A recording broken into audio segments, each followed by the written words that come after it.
Écoutez, je trouve cet espace extrêmement bien fait, bien conçu, et il traduit la volonté des entreprises françaises d'être fortement présentes au Maroc et dans l'énergie en particulier, puisque c'est le thème de cette grande conférence Power to X.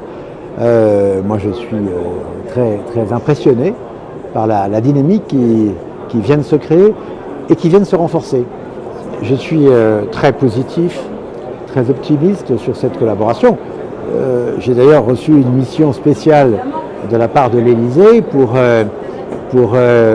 pousser cette collaboration entre la France et le Maroc dans le domaine de l'énergie, et notamment dans la perspective de la visite d'État que doit faire le président de la République, Emmanuel Macron, dans les prochaines semaines, ici au Maroc. Donc je pense qu'il y a effectivement un momentum dans les relations entre la France et le Maroc, relations politiques, qui effectivement connaissent une nouvelle dynamique, et je m'en réjouis vivement. Et deuxièmement, un momentum dans le tempo de développement de l'énergie renouvelable dans le monde, et de l'hydrogène vert en particulier. Le Maroc est, à mes yeux, et je l'avais inscrit dans le rapport que j'avais fait en mois de mars pour le gouvernement français sur cette thématique, le Maroc est probablement l'un des pays les mieux placés pour les investisseurs. Le Maroc est bien placé parce que c'est un pays très stable, c'est un pays, et il a montré, alors que le monde est assez fracturé tout autour de nous.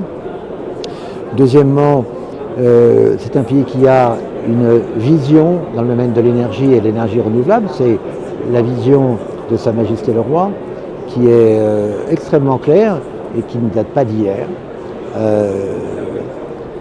Le Maroc a établi en 2009 les prémices de sa stratégie en matière d'énergie verte. Donc c'est très important de savoir qu'au plus haut niveau, dans le royaume, la vision de transition énergétique est reconnue, poussée, validée par le souverain.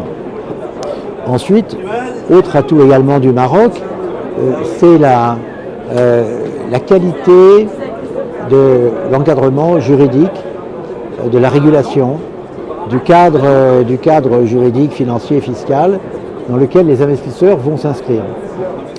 Par exemple, l'offre hydrogène du Maroc en est une parfaite illustration. Les investisseurs savent exactement à quoi s'en tenir. Il y a d'ailleurs eu des appels d'offres, et d'ailleurs il y a eu beaucoup de réponses à ces appels d'offres qui montrent l'intérêt des investisseurs locaux, mais internationaux aussi, et notamment français. Les Français sont nombreux à avoir répondu. Ça, c'est le cadre général. Ensuite, il y a les atouts particuliers du Maroc. C'est beaucoup de vent, des régimes de vent très puissants et très réguliers. C'est le soleil, évidemment. C'est l'espace, parce que les énergies renouvelables consomment beaucoup d'espace. Et puis, c'est la proximité des zones de consommation. C'est bien de produire de l'hydrogène bon marché, mais s'il est produit à l'autre bout du monde, il sera très coûteux de le faire venir sur le lieu de consommation.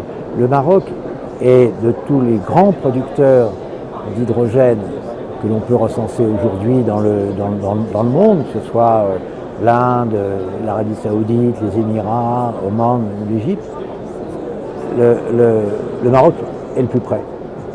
Alors le coût de transport est un atout. Ensuite, la capacité éventuellement de transporter cet hydrogène gazeux depuis son lieu de production, dont le sud marocain, jusqu'au lieu de consommation, l'Europe, est un atout parce que c'est le moyen de transport le moins coûteux et de loin. Donc le Maroc peut avoir aussi un avantage compétitif. Donc je trouve qu'il y a ce double momentum politique et énergétique qui font que c'est aujourd'hui au Maroc qu'il faut être. C'est pourquoi nous sommes là.